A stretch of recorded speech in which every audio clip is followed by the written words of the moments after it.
एक बार भगवान शंकर पृथ्वीवासियों पर कुपित हो गए और माता पार्वती को साक्षी मानकर संकल्प किया कि जब तक पृथ्वीवासी नहीं सुधरेंगे तब तक वे शंख नहीं बजाएंगे।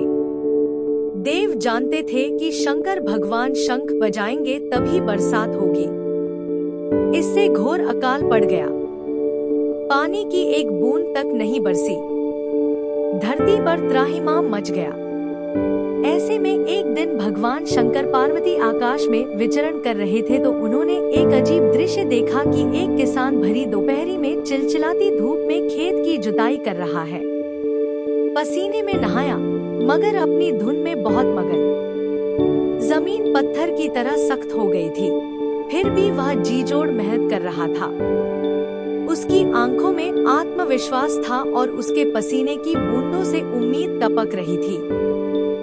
भोलेनाथ व पार्वती बदले हुए वेश में आकाश से नीचे उतरे और उससे कहा, अरे भाई, तू क्यों बेकार कष्ट उठा रहा है? सूखी बंजर धरती में केवल पसीने बहाने से ही खेती नहीं होती। किसान ने हल चलाते चलाते ही जवाब दिया, हाँ बिल्कुल ठीक कह रहे हैं श्रीमान, मगर हल चलने का गुण भूल न जाऊं, इसलिए मैं हर साल पूरी लगन के साथ जुताई करता हूँ। जुताई करना भूल गया तो केवल वर्षा से खेती हो सकेगी क्या? मेहनत का अपना ही परम आनंद है। मैं लोग के लिए खेती नहीं करता।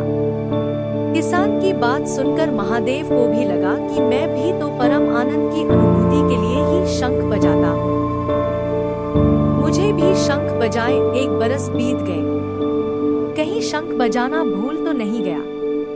उन्होंने तुरंत अपनी झोली से शंख निकला और जोर से फूंका। चारों ओर बादल की घटाएं घुमड़ पड़ी, बिजली चमकने लगी और जोरदार बारिश होने लगी। इस वर्षा के स्वागत में किसान के पसीने की बूंदें पहले ही खेत में गिरकर चमक रही थी।